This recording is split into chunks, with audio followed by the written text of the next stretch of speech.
This is the area that the sea breached in the storm of January 2005 to quite an extent. That Atlantic there, I mean, the next stop is Canada. So you've got a lot of ocean hitting this coast. Once one of these storms come, all the good that's happened is undone again, and you probably lose another 4 or 5 meters every time you get one of these storms. And with rising sea levels, climate change, you are going to get them more often, so we're told. And you've got to prepare for that. If you see these breakers coming towards you in the winter, if you're here during the day, you just feel like running. And are they ever going to stop? It can be frightening, and it is frightening. It can be scary sometimes, because like earlier on this year I was out in the tractor with one of my relatives doing the baling, and I got to where it used to be out to, and well, there wasn't really anything else there. We got to a fence and we had to stop because there wasn't any more space to go with the tractor. Well, I think it could still come in quite a lot unless there's stuff done about it. I mean, if you could put up a little barrier, or a barrier to stop all the wind and all the erosion, then it might slow it down, if not stop it.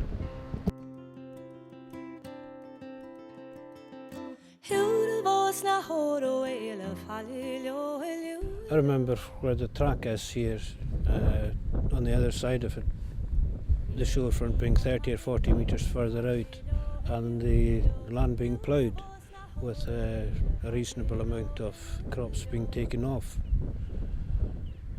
That's gone. So it's a fair amount of land gone at this area in my lifetime. When you think that generations before you, I mean, they needed this land to grow their crops, to grow their bread, to grow their potatoes, their meat, their butter, their milk, everything really. So you've inherited that connection to the land, and it's still important in the fact that it's carrying on the tradition of crofting. When you're born and brought up in a place like this, you have a connection with it that it's very difficult to break. I mean, you can take the boy out of here, but you can't take here out of the boy, sort of thing. Once you've been part of the culture here, it's in your genes. It's part of you.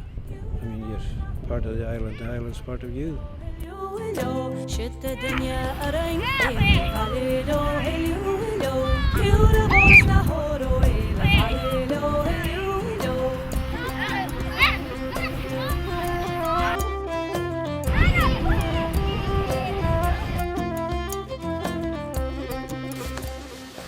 you like it at the beach? Yeah.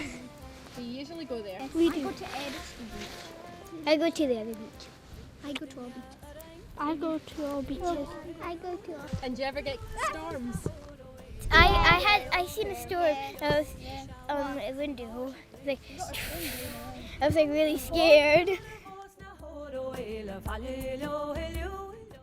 The storm that happened in January 2005 was quite definitely the worst in living memory. The sea rose up and came in over the land, and we experienced winds of over 100 miles an hour. There was a lot of damage. Damage to property. Nearly every house was damaged in the island. We also had the loss of life. 5 people lost their lives in very tragic circumstances. And people living here have not recovered, never will recover from that experience. The coastline is extremely vulnerable to storms and erosion because the Macher, which is the coastal plain that we have, is very low-lying, and any erosion that happens on the front face of it actually lowers the protection. If nothing is done, the the Macher edge will continue to be eroded, especially in storms to come, and eventually the sea will break its way in over the Macher, and a salt marsh will the Macher will be replaced by a salt marsh. If we lost the Macher in these areas, the Macher is linked to crofting, and crofting is linked to the cultural heritage of these islands, and even going in as far as Gaelic language and all these cultural aspects that we could lose through the loss of the Macher.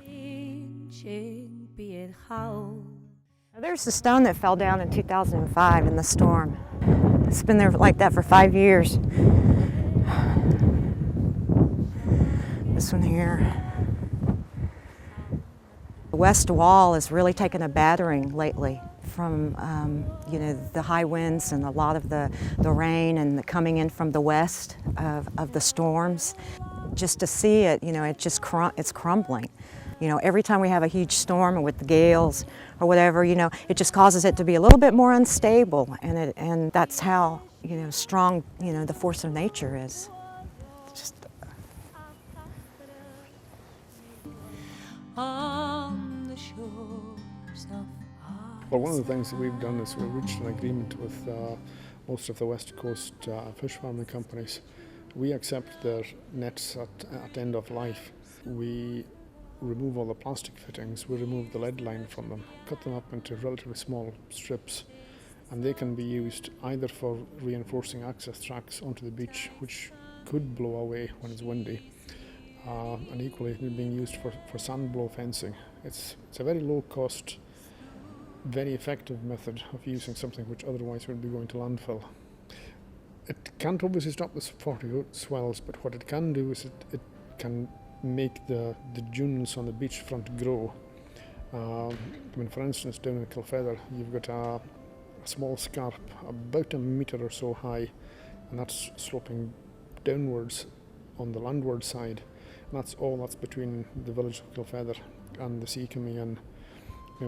Using sand blow fencing in a situation like that, you can actually get the sand which is normally being blown along by the wind to be trapped, and that will then get the dunes to grow. If that is then stabilised using marram grass or lime grass, you can quite quickly build up a natural reinforcement or a natural barrier through just using this natural material of the wind-blown sand itself. I dread to think what future generations are going to see unless we do something now. We can no longer afford to wait for any more surveys or whatever. Action has to be taken, and the sooner the better.